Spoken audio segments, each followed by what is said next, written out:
नमस्कार, मी हेमंत देसाई. हेमंत देसाई ऑफिशियल या माझ्या यूट्यूब चॅनलमध्ये मनापासून स्वागत.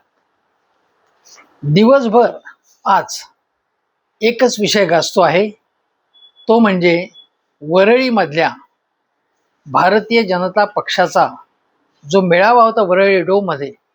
त्या मेळाव्यासाठी ज्या भाजपच्या महिला कार्यकर्त्या जात होत्या आणि तिथे संपूर्ण रस्ता अडवण्यात आल्यामुळे वाहतूक कोंडी झाली होती, त्या विरोधात पूजा मिश्रा नावाच्या एका स्त्रीने ज्या पद्धतीने मंत्री गिरीश महाजन यांच्यापासून ते पोलिसांपर्यंत सगळ्यांची झाडाझडती घेतली आणि जबरदस्त निषेध त्याचा केला. अक्षरशः एक नारी सब पे भारी अशा प्रकारचं दर्शन घडवलं. तिचा जो उद्रेक होता भावनांचा, जी चीड होती, संताप होता, तो केवळ तिचा एकटीचा नव्हता. अनेकांच्या मनामध्ये ही खदखद आहे, अनेकांच्या मनात संताप आहे, नाराजी आहे. विशेषतः या सध्याच्या महायुती सरकारबद्दल, केंद्र सरकारबद्दल जी नाराजी आहे, जी खदखद आहे, ती व्यक्त झाली आहे. याचा अर्थ वरळीमध्ये ज्या प्रकारचा मोर्चा होता, तो स्त्रिया एकत्रपणे वरळी डोममध्ये जात होत्या. अनेकांच्या गाड्या कुठेतरी दुसरीकडे पार्क केल्या होत्या आणि चालत जाणं भाग होतं, पण संपूर्ण रस्ता अडवला होता गर्दीच्या वेळात. आणि ती जी महिला, मला वाटतं पूजा मिश्रा असं नाव आहे, त्या महिलेचा संताप झाला होता, कारण तिचा लहान मुलगा वाट बघत होता आणि आपल्या लेकाची काय स्थिती झाली असेल, भावनिक स्थिती काय असेल, आई आली नाही म्हणून. त्यामुळे तिची तगमग होणं स्वाभाविक होतं. ही तगमग समजावून घेतली पाहिजे. या पूजा मिश्रा या महिलेची तगमग, तडफड, आणि तिला 1.5 तास ती त्या कोंडीत सापडलेली होती आणि त्यामुळे अशी अस्वस्थता येणं स्वाभाविक आहे. जर एखादा ॲक्सिडेंट झाला किंवा अन्य काही कारणामुळे, किंवा एखादा स्लॅब पडली, रस्ता बंद झाला किंवा चोकअप झाला आणि चिंचोळी वाट आहे, अशा वेळी नाईलाजामुळे जर वाहतूक कोंडी झाली तर समजू शकते. पण ही जी वाहतूक कोंडी होती ती व्हायला नको होती. गिरीश महाजन असं म्हणाले की ही महिला संतापलेली होती, आम्ही समजू शकतो, तिला त्रास झाला असेल, अनेक लोकांना त्रास झाला असेल, पण आम्ही पोलिसांची परवानगी घेतली होती यासाठी. या महिला ज्या चाललेल्या होत्या त्यासाठी पोलिसांची परवानगी घेतली होती, असं गिरीश महाजन म्हणाले. आता सरकार महायुतीचं, फडणवीसांचं, गिरीश महाजनांचं, पोलीस परवानगी देणारच. आपल्याला आठवत असेल की शिवाजी पार्कवर किंवा शिवतीर्थावरती जेव्हा सभा होतात, जर राज ठाकरेंची सभा असेल किंवा उद्धव ठाकरेंची सभा असेल, तर त्याला परवानगी देताना किती बातम्या येतात बघा, की परवानगी मिळणार की नाही, मिळणार की नाही. किंवा एखादा मोर्चा विरोधी पक्षांचा असेल तर त्याला परवानगी देण्याबाबत कशी काकू केली जाते, कशी टाळाटाळ केली जाते, उडवाउडवीची उत्तरे दिली जातात, हे आपल्याला माहिती आहे. परंतु सरकारचं जर असेल, भाजपचं किंवा महायुती सरकारचा मोर्चा असेल किंवा काही ॲक्टिव्हिटी असेल, तर त्याला पूर्णपणे परवानगी दिली जाते आणि पोलीस हे पूर्णपणे सरकारच्या अधीन आहेत. सरकारच्या आज्ञेबाहेर ते नसतात, त्यांना वागता येत नाही, तसं पोलिसांची काही चूक नाही त्याच्यामध्ये. पण नियम असेल, कायदा असेल, तर तो कायद्याप्रमाणे पोलिसांनी वागलं पाहिजे. पोलिसांनी परवानगी देताना तिथे त्यावेळी ट्रॅफिक किती असतो, वाहतुकीची कोंडी झाली तर काय प्रॉब्लेम होऊ शकतात, त्याला पर्यायी मार्ग आहेत का नाही, हे विचारात घेतलं पाहिजे. जर ती महिला 1.5 महिना अडकून पडली असेल आणि असे शेकडो लोक अडकून पडले असतील, तिथे ट्रॅफिक वाहनांची जाय दिसत नव्हती, तर लोक चिडणारच. अशा वेळी गिरीश महाजनांनी त्यानंतर खुलासा केला. ते म्हणाले की त्या महिलेची भाषा बरोबर नव्हती, तिने बाटली फेकून मारली, ते योग्य नव्हतं, तिने पोलिसांकडे तक्रार करायला पाहिजे होती. आता पोलिसांकडे सत्ताधाऱ्यांविरुद्ध तक्रार केली तर त्याची दखल घेतली जाते का? खुद्द उपमुख्यमंत्री अजितदादा पवार विमान दुर्घटनेमध्ये, संशयास्पद एका दुर्घटनेमध्ये त्यांचा मृत्यू झाल्यानंतर त्याबद्दलचा गुन्हा सुद्धा नोंदवून घेत नव्हते, पोलीस घेत नाहीयेत.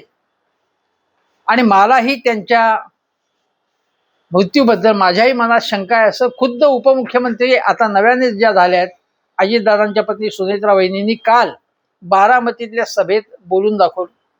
पण रोहित पवार अनेक पत्रकार परिषद घेऊन अनेक नेत्यांना भेटून ज्या भावना व्यक्त करत होत्या, जे प्रश्न विचारत होते, त्याबद्दल उपहास केला गेला, त्याबद्दल टीका केली गेली.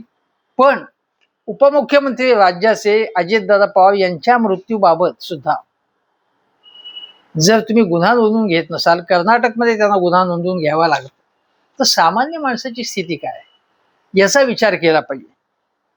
आणि 1.5 तास जर ती महिला वाहतूक कोंडीत सापडत असेल तर याबद्दल विचार करावाच लागेल. मी तुम्हाला अजून एक उदाहरण देतो.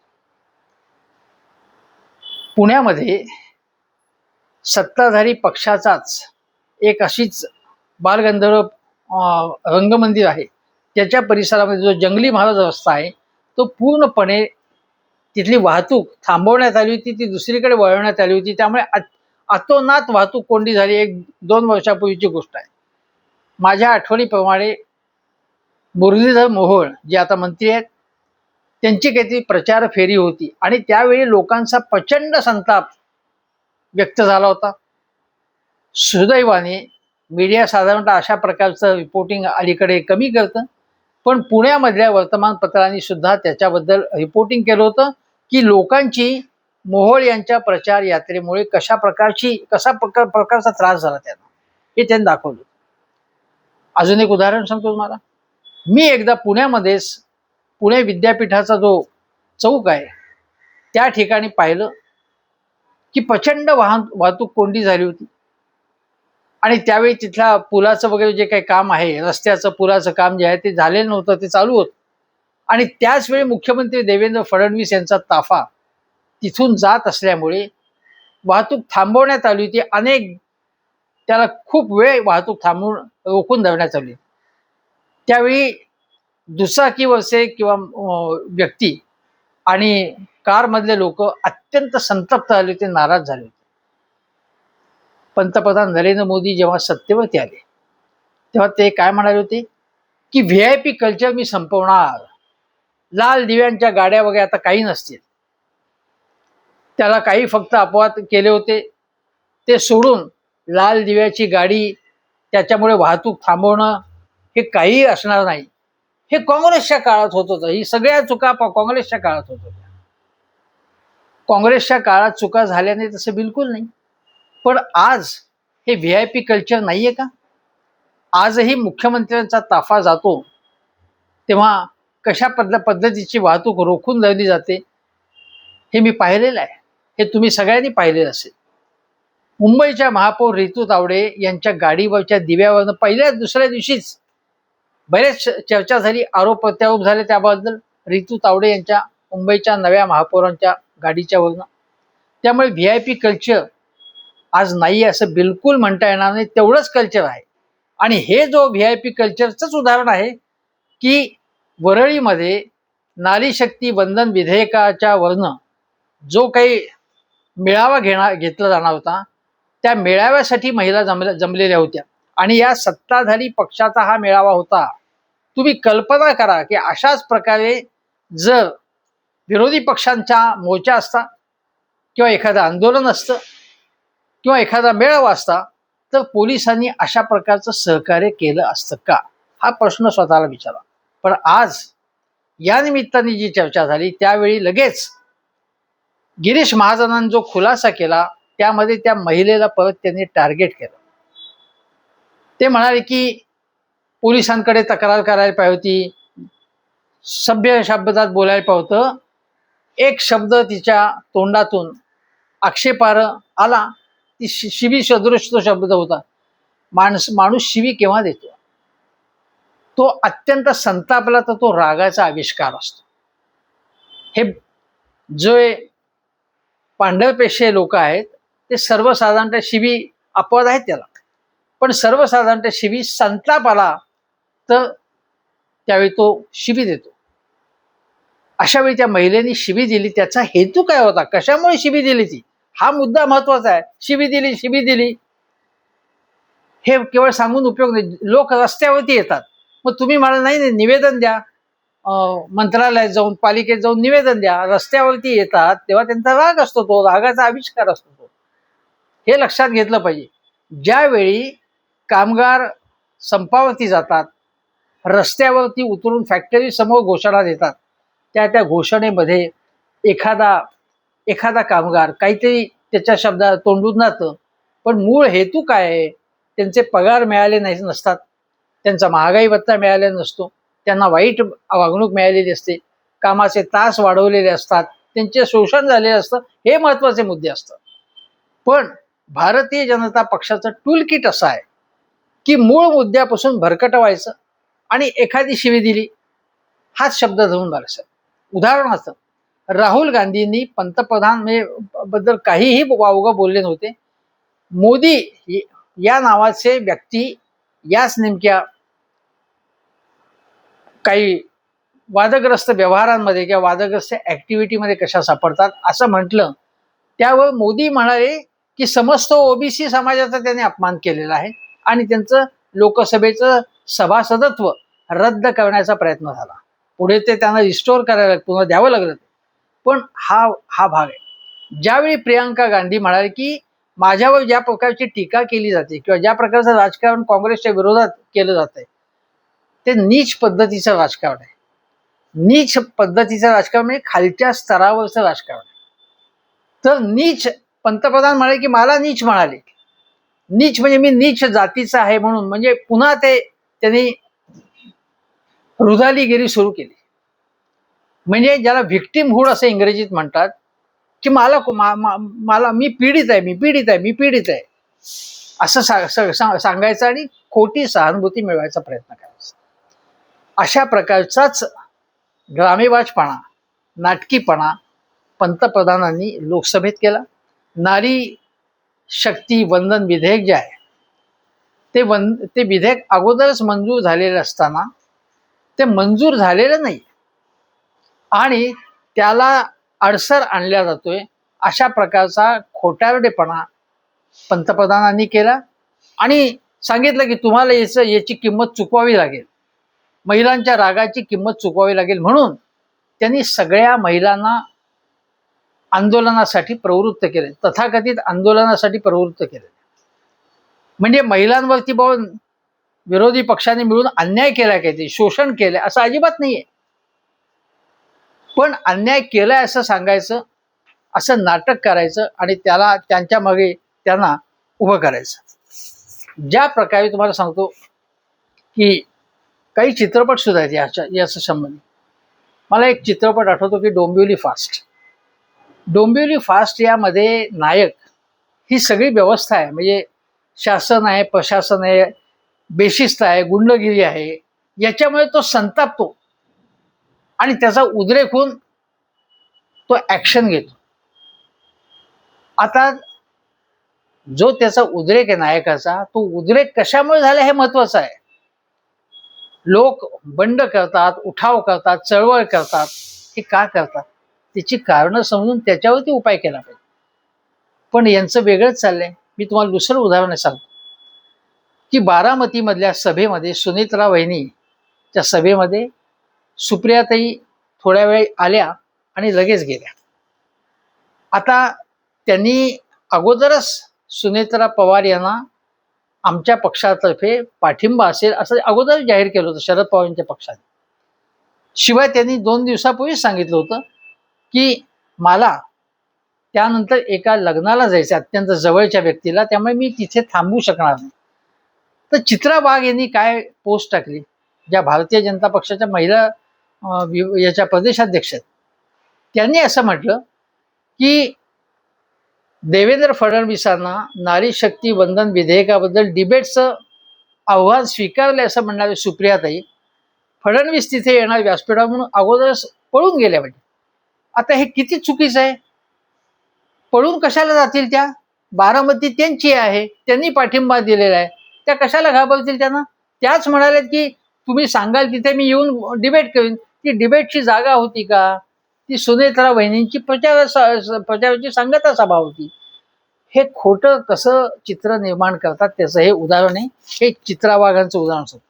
पण मी अजून काही तुम्हाला उदाहरणं सांगतो की कशा प्रकारे गोष्टी हे फिरवतात, कशा प्रकारे गोष्टी फिरवतात, वेगळ्या प्रकारचं चित्र निर्माण करतात आणि त्याची त्यांना केव्हा ना केव्हा किंमत चुकवावी लागेल. आता तपोवन आंदोलन झालं नाशिकमध्ये, झाडं कापली जात होती तेव्हा. त्या आंदोलनातला एक तरुण होता. त्या आंदोलन जाहीर झाल्यानंतर मी अनेक टप्प्यामध्ये आंदोलन झालं. एका टप्प्यावर त्याला आंदोलन सुरू करण्यापूर्वीच सरकार एवढं घाबरलं की त्याला घरातल्या घरात अटक करण्यात आली.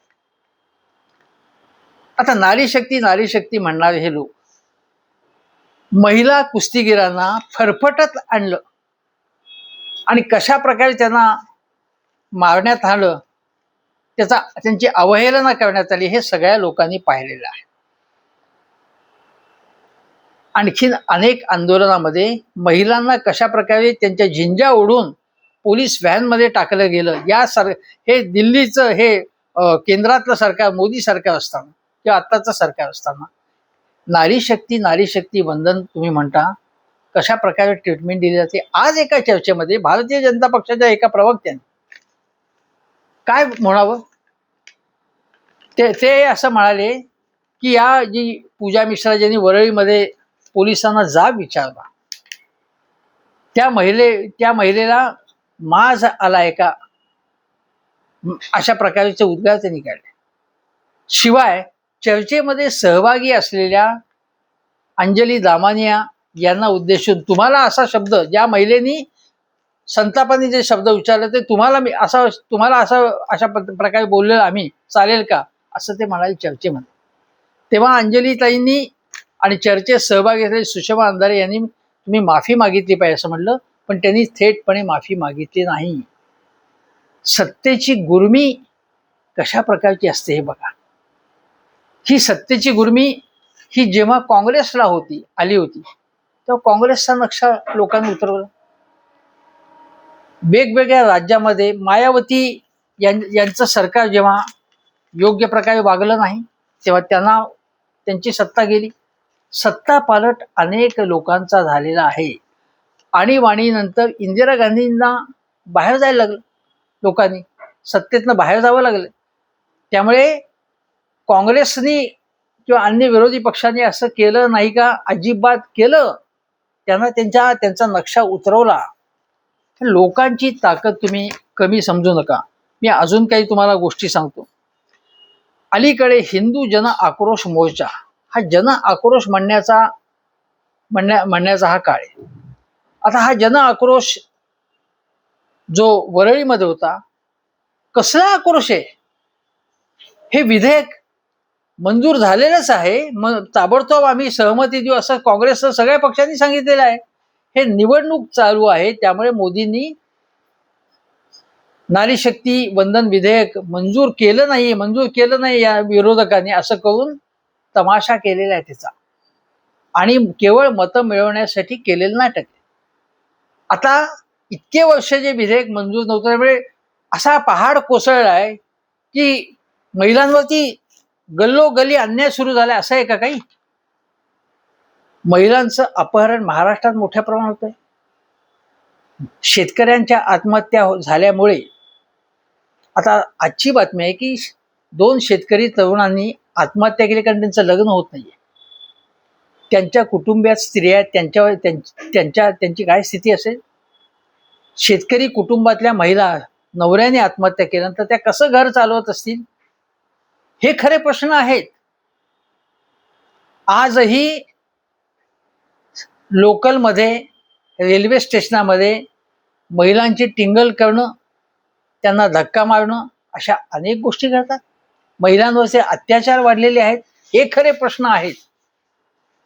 अर्थव्यवस्थेमध्ये महिलांना जास्तीत जास्त काम मिळालं पाहिजे, त्यांचा समावेश वाढला पाहिजे, यासाठी प्रयत्न केले पाहिजेत.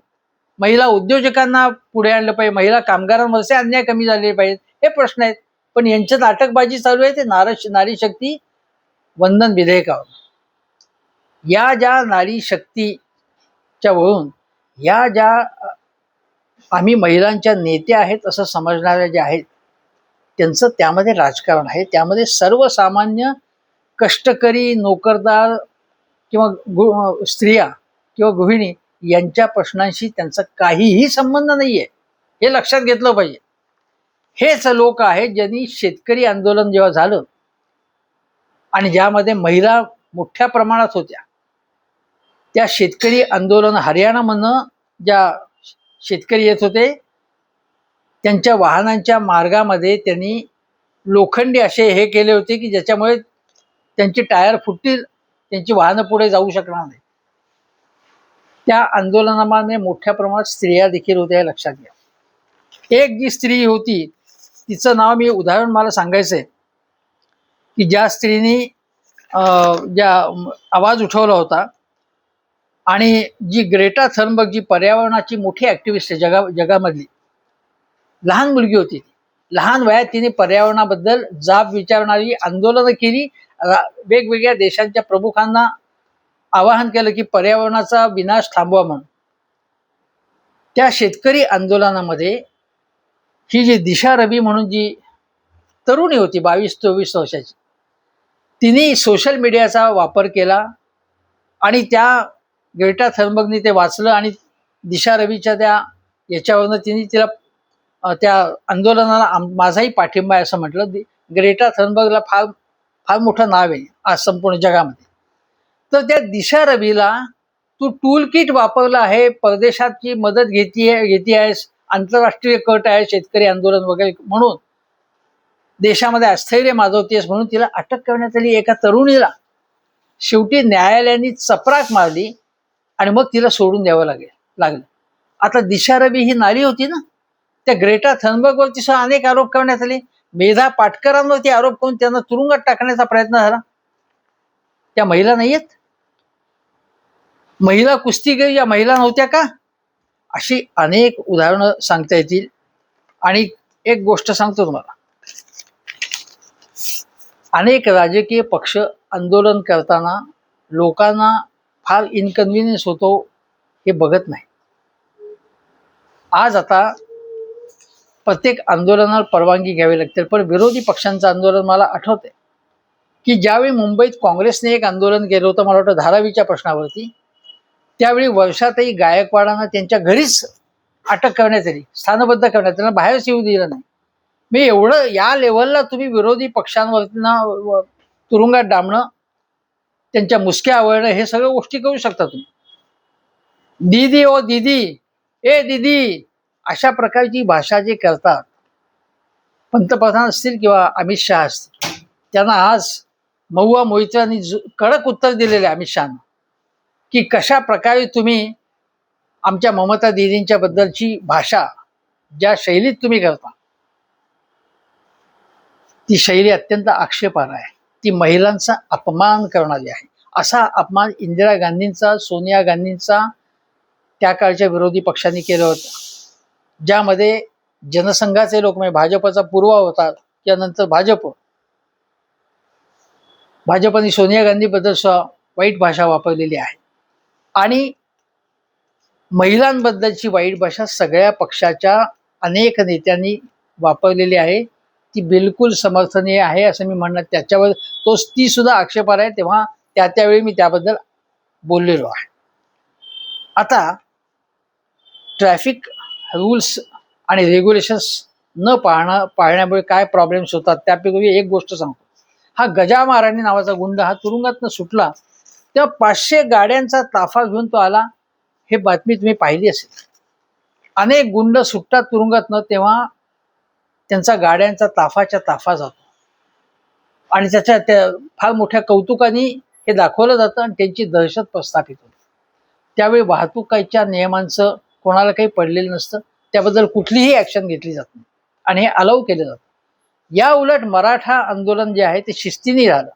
काही अपवाद वगैरे तर पूर्णपणे शिस्तीने मराठी आंदोलनाचे अनेक मोर्चे शिस्तीने निघाले. पण आझाद मैदानावरती जेव्हा तो मोर्चा गेल्या काही महिन्यांपूर्वी आला तेव्हा त्यांना पाणी सुद्धा मिळून देऊ नये अशा प्रकारची व्यवस्था झाली. कारण तो सरकारच्या कडे मागणी मागण्यासाठी एक प्रकारे सरकारच्या विरोधातला मोर्चा होता. त्यावेळी कशा प्रकारे ट्रीटमेंट त्या मोर्चेकऱ्यांना देण्यात आली आणि मग आवाज उठल्यानंतर मग काही हॉटेल सुरू झाली, पण त्यांना अन्न पाणी सुद्धा मिळू नये अशी व्यवस्था झाली.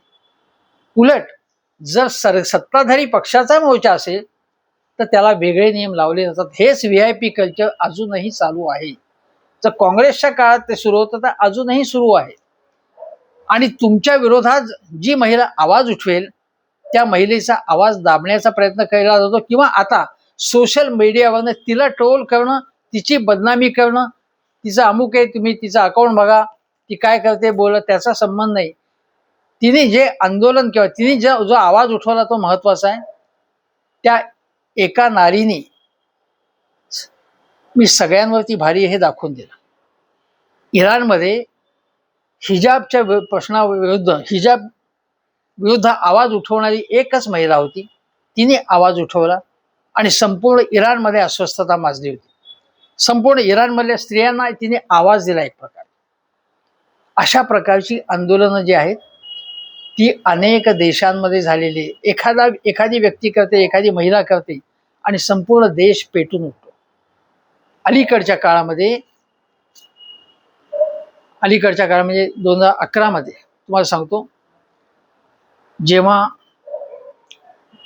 जस्मिन आंदोलन झालं, मी बहरीन पासून अनेक देशांमध्ये आंदोलन झालं त्या सरकारच्या विरोधात, आणि लोक रस्त्यावरती आले. इजिप्तमध्ये तेहरीर चौकामध्ये आले. एक छोटं निमित्त पुरलं की संपूर्ण देशामध्ये ते पसरलं. बांगलादेशात काय झालं, नेपाळमध्ये काय झालं, श्रीलंकेत काय झालं, पंतप्रधान किंवा राष्ट्रपतींच्या निवासस्थानात जाऊन लोकांनी तिथे धुमाकूळ घातला आणि त्या नेत्यांना पळवून लावलं. अशा गोष्टी जेव्हा लोक अत्यंत संतापलेले असतात तेव्हा अशा गोष्टी होऊ शकतात. भारतात अशा गोष्टी होता कामा नयेत. कायदा कोणीही हातात घेता कामा नये. पण लोकांच्या मनामध्ये आज अस्वस्थता आहे. याचं कारण काय की लोकांचा आवाज तुम्ही दाबता.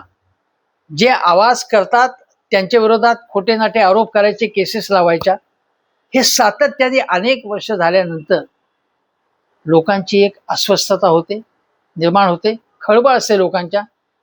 ती खळबळ लक्षात घेतली नाही तर या सत्ताधाऱ्यांची, या मदांध सत्ताधाऱ्यांचा नक्षा लोक उतरवल्याशिवाय राहणार नाही. शेजारच्या देशात जे घडलं ते आपल्या देशात घडू नये, पण त्याच्यावरून इशारा मानून आपल्या कामामध्ये, कार्यपद्धतीमध्ये सुधारणा केली पाहिजे.